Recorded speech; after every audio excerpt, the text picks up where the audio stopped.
আসসালামু আলাইকুম রহমতুল্লাহি ওবরকাতুহু। সম্মানিত দর্শক, আপনারা সবাই জানেন যে আমাদের যে আইসিটি কোর্ট, যেটি যুদ্ধাপরাধের বিচারের জন্য বা যুদ্ধাপরাধীদের বিচারের জন্য শেখ হাসিনার জমানায় গঠন করা হয়েছিল এবং একটা অ্যাক্ট তৈরি করা হয়েছিল এবং যেটা পার্লামেন্ট কর্তৃক আবার অ্যাপ্রুভ করা হয়েছিল। তো যেই কোর্টে শেখ হাসিনা তার রাজনৈতিক প্রতিপক্ষ জামাতকে নাস্তানাবুদ করার জন্য জামাতের শীর্ষ নেতাদের বিচার করেছিলেন এবং অনেককে ফাঁসিতে লটকিয়েছিলেন, ঠিক একই কোর্টে একই আদালতে তার বিচার হচ্ছে এবং তার যারা সহযোগী রয়েছেন, একেবারে যারা শীর্ষ গত ১৫ বছর ধরে তাকে নানাভাবে সহযোগিতা করেছে তাদেরকেও এই আদালতে বিচার করা হচ্ছে। এর মধ্যে শেখ হাসিনার বিচার চলমান। ইতিমধ্যে একটি মামলায় তার সাজা হয়েছে এবং অন্যান্য মামলাতে তাকে যেভাবে আইনের জালে ফেলা হচ্ছে তাতে করে তার মৃত্যুদণ্ড বা তার ফাঁসি শতভাগ নিশ্চিত করার জন্য এই কোর্ট সর্বোচ্চ যারা কলাকৌশলী আছেন তারা চেষ্টা চালাচ্ছেন।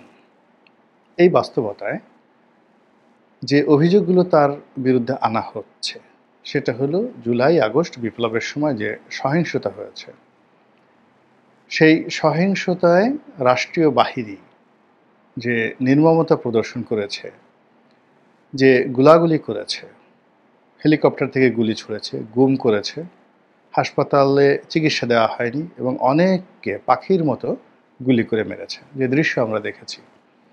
এই সকল কাজকর্ম শেখ হাসিনার মদতে হয়েছে, শেখ হাসিনার নির্দেশে হয়েছে। এরকম তথ্য এবং প্রমাণ এই কোর্টের যারা তদন্তকারী কর্মকর্তা তারা হাজির করেছেন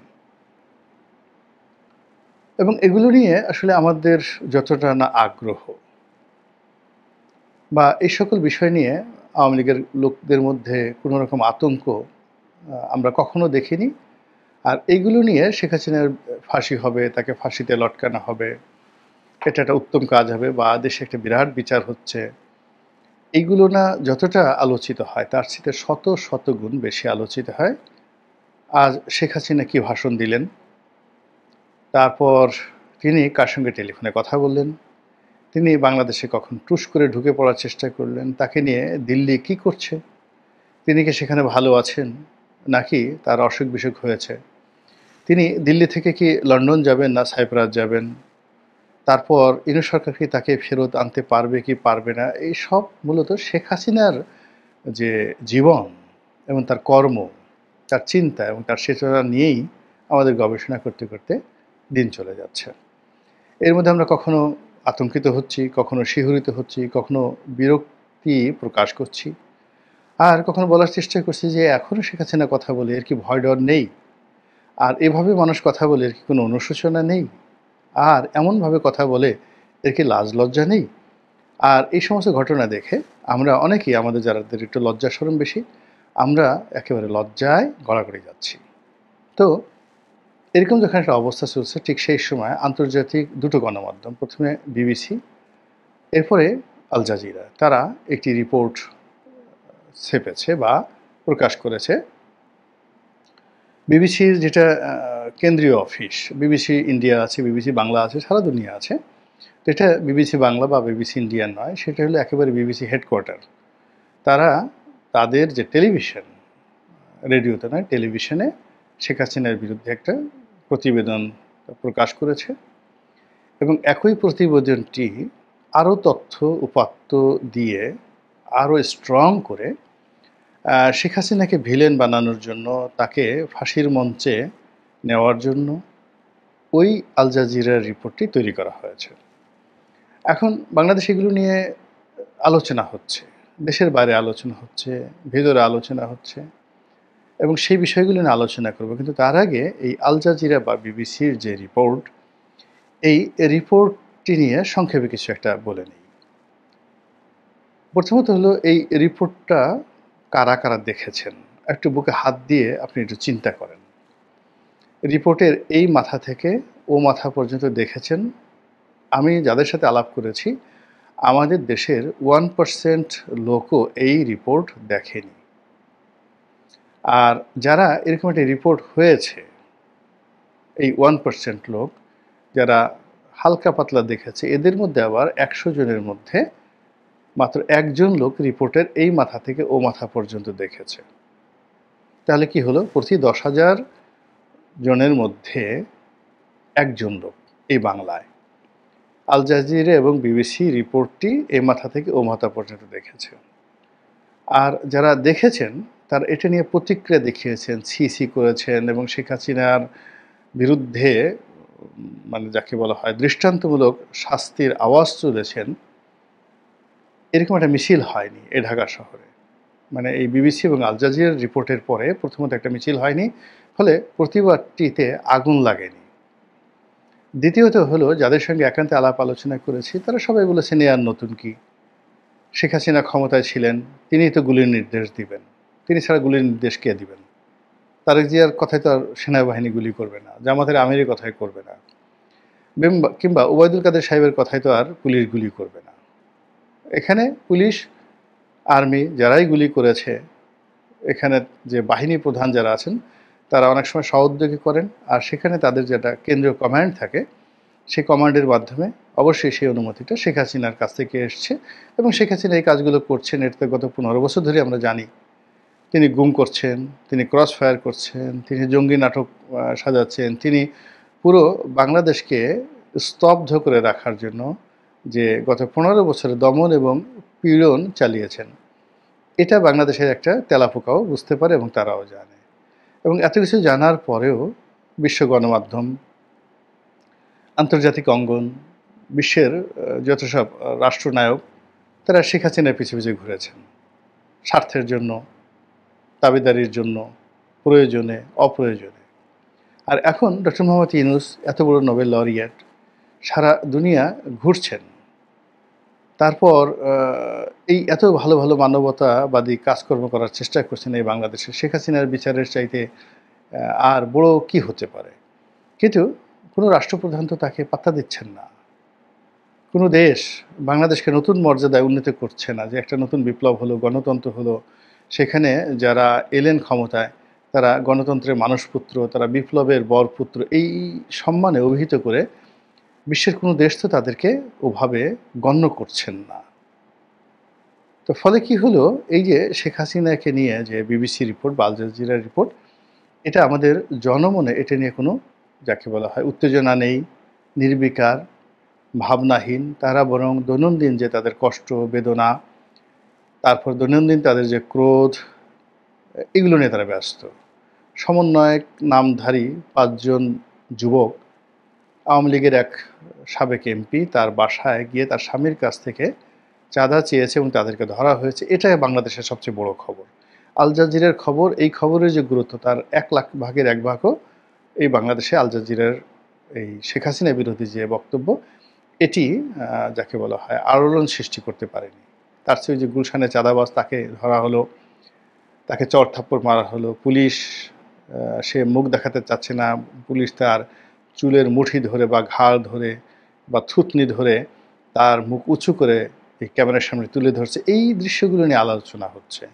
তাদেরকে ডিম মারা হচ্ছে, কোর্টে লাঞ্ছিত করা হচ্ছে এবং অন্যান্য যারা জুলাই যোদ্ধা রয়েছে তারা রেগে মেগে একেবারে মানে অস্থির।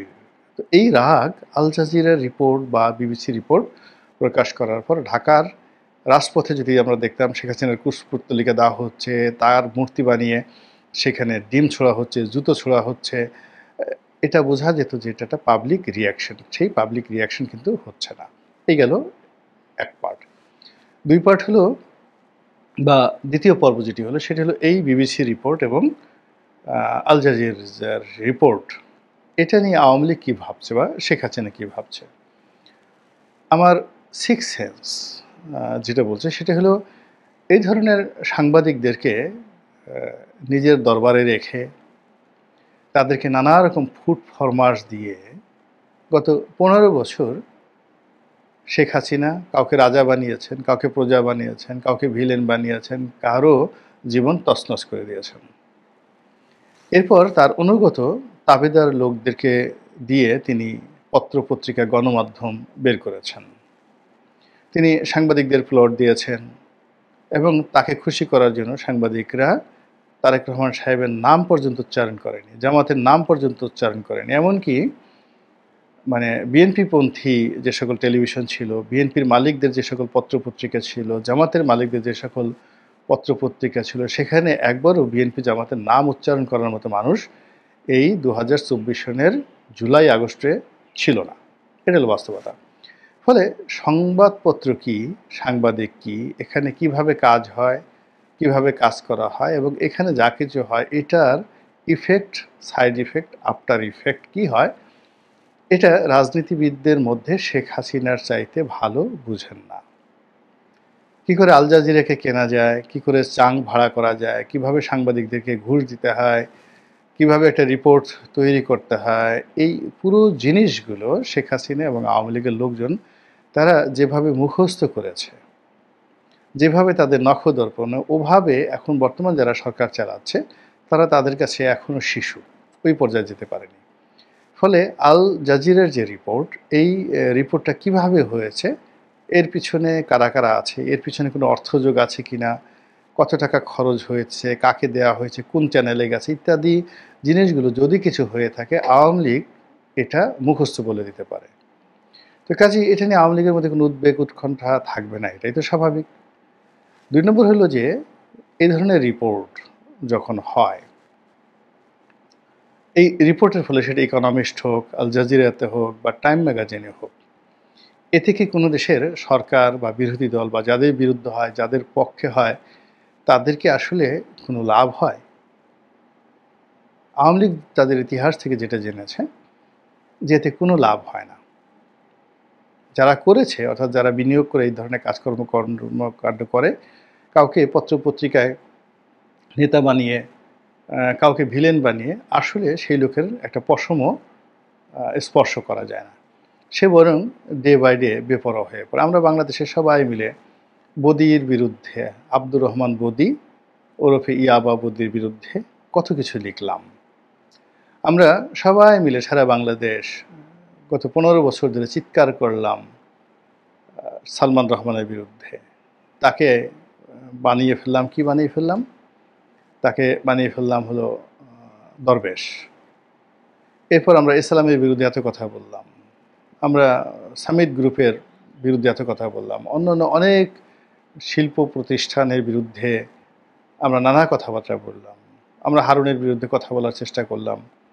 কিন্তু আলটিমেটলি দেখুন তো এই সমস্ত লোকের একটা পশম কেউ আমরা এখন পর্যন্ত টাচ করতে পেরেছি কিনা? তারা যার যার জায়গায় আগের মতোই আছে, কিছু ক্ষতি হয়েছে তাদের, কিন্তু আবার এই ক্ষতিগুলো পুষিয়ে দিয়েছে। আচ্ছা বলেন তো, বঙ্গবন্ধু স্যাটেলাইট যেটা সালমান এফ রহমানের কোম্পানি চালাতেন, সালমান এফ রহমান চালাতেন, সেটা কি বন্ধ হয়েছে? এলএনজি কারা আমদানি করেন?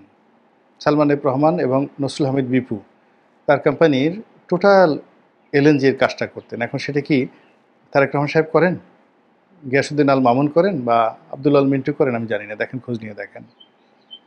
তারপরে আদানির এই কাজ কারা করেন? ওই যে আপনারা বলছেন যে রূপপুর পারমাণবিক বিদ্যুৎ কেন্দ্র, তার এজেন্ট টিউলিপ সিদ্দিকী, সেখান থেকে ৬০,০০০ কোটি টাকা তারা কমিশন নিয়েছেন, ভালো কথা, মেনে নিলাম। তো সেই জায়গাটা এখন এনসিপির কেউ ঢুকতে পেরেছে? তাহলে এই যে এত অপপ্রচার, এত বিজ্ঞাপন, এত দুর্নাম, এত বদনাম, আলটিমেটলি যাদের বিরুদ্ধে করা হচ্ছে তাদের একটা পশমও এখন পর্যন্ত আমরা স্পর্শ করতে পারিনি। এটা হলো রিয়ালিটি।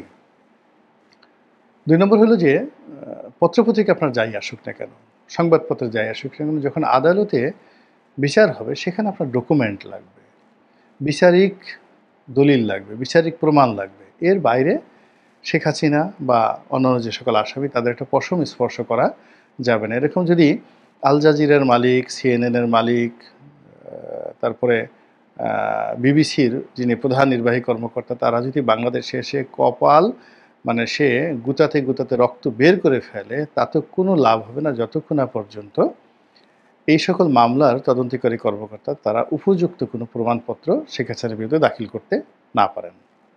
এমনকি এই ধরনের পত্রপত্রিকার রিপোর্ট সাধারণত এরকম বিচারের ক্ষেত্রে, যাকে বলা হয় সাহায্যকারী দলিল হিসেবে ব্যবহৃত হয় না। এটা মানুষকে শুধুমাত্র উত্তেজনা করা। তৃতীয়ত, এটা আওয়ামী লীগের জন্য একটা শুভ ফল বয়ে নিয়ে আসবে এই কারণে যে এই প্রচার এবং প্রোপাগান্ডার ফলে আওয়ামী লীগের নাম, শেখ হাসিনার নাম সারা দুনিয়াতে ছড়িয়ে পড়বে এবং বলা হচ্ছে যে ইয়েস, তার এখনও গুরুত্ব রয়েছে। ক্ষমতা হারানোর পরে সাধারণত কাউকে নিয়ে পৃথিবী এত মাথা ঘামায় না।